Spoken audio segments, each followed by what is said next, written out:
What worries us is that when we're dead, there could be nothing at all forever. If you went into sleep, into unconsciousness for always and always and always, it wouldn't be at all like going into the dark. It wouldn't be at all like being buried alive. It would be as if, as a matter of fact, you had never existed at all. If, when I'm dead, I am as if I never had been, then that's the way I was before I was born. I reason that if I go back when I'm dead to the state where I was before I was born, couldn't I happen again? You know, what has happened once can very well happen again. If it happened once, it's extraordinary. And it's not really very much more extraordinary if it happened all over again. It's a thoroughly good arrangement in this world that we don't remember what it was before. Why? Because variety is the spice of life. And if we remembered, having done this again and again and again and again, we should get bored. And just as a memory is a beautiful thing to have, to remember, in order that a memory be valuable, you've also got to have a forgettery. Because just as, if I try to go back behind my eyes and find what is there, I come to a blank, if I try to remember back and back and back and back, I've got my earliest memories, and then behind them, nothing. Total blank. That's why we sleep every night, to refresh ourselves. We go into the unconscious so that coming back to the conscious is again a great experience.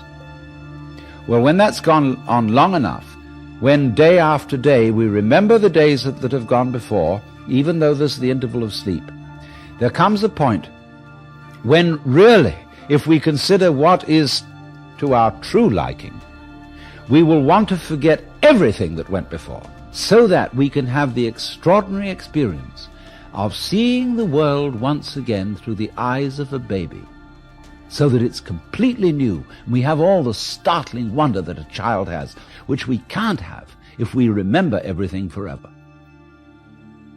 So do you see what happens? The universe is a system which not only forgets itself, and then again remembers anew, so that there's always this constant change and constant variety in the span of time, but it also does it in the span of space by looking at itself through every different living organism. Death, in that sense, is a tremendous release from monotony. It puts an interval of total forgetting in a rhythmic process of on and off, so that you can begin all over again and never be bored. But the point is that if you fantasize the idea of being nothing for always and always and always, what you're really saying is, after I'm dead, the universe stops. And what I'm saying is, no, it goes on just as it did when you were born. You see, you may say that you think it incredible that you have more than one life. But I say, first of all, isn't it incredible that you have this one? Isn't it incredible that out of the nothing that is your past, here you are? Well, it's astonishing. So, if that's astonishing, it can always happen again and again and again.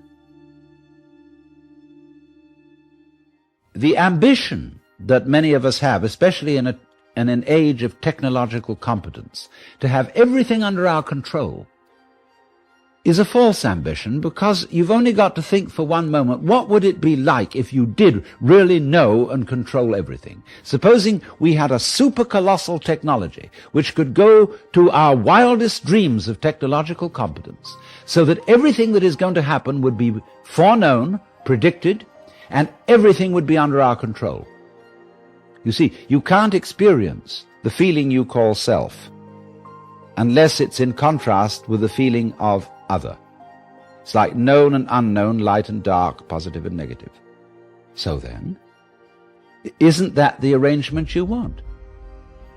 And so in the same way, couldn't you say the arrangement you want is not to remember? Memory is always, remember, a form of control. I've got it in mind, I remember it, I know your number. You're under control. Now, if you go on remembering and remembering and remembering, it's like writing on a piece of paper and going on writing and writing and writing until there's no white space left on the paper. Your memory is filled up. You need to wipe it all clean so that you have a white paper all over again and can begin to write on it once more. So that's what death does for us. It wipes the slate clean, and also, looking at it from the point of view of population and the human organism on the planet, it keeps cleaning us out. And the idea of a technology which would enable each one of us to be immortal would be something that would progressively crowd the planet with people with hopelessly crowded memories. To live, we need space. And space is a kind of nothingness, and death is a kind of nothingness. It's all the same principle. And by putting blocks, as it were, or spaces of nothingness, spaces of space, in between spaces of something, we get life properly spaced out. That's what space gives us, and that's what death gives us.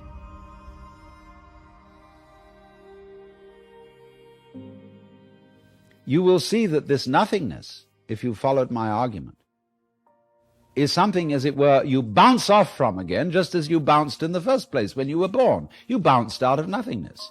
Nothingness is a kind of bounce. Therefore, you get this sense, just like you've got the sense of nothing behind your eyes.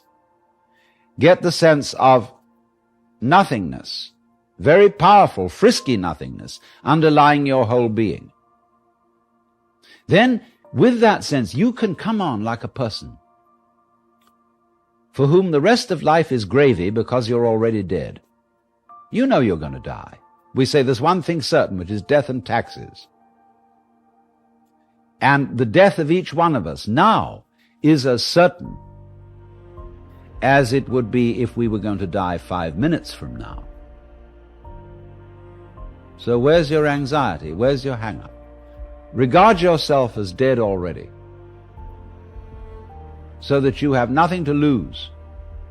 Turkish proverb says, "He who sleeps on the floor will not fall out of bed." So in the same way, the person who regards himself as already dead, therefore you are virtually nothing. 100 years from now, you'll be a handful of dust. That'll be for real. All right, act on that reality.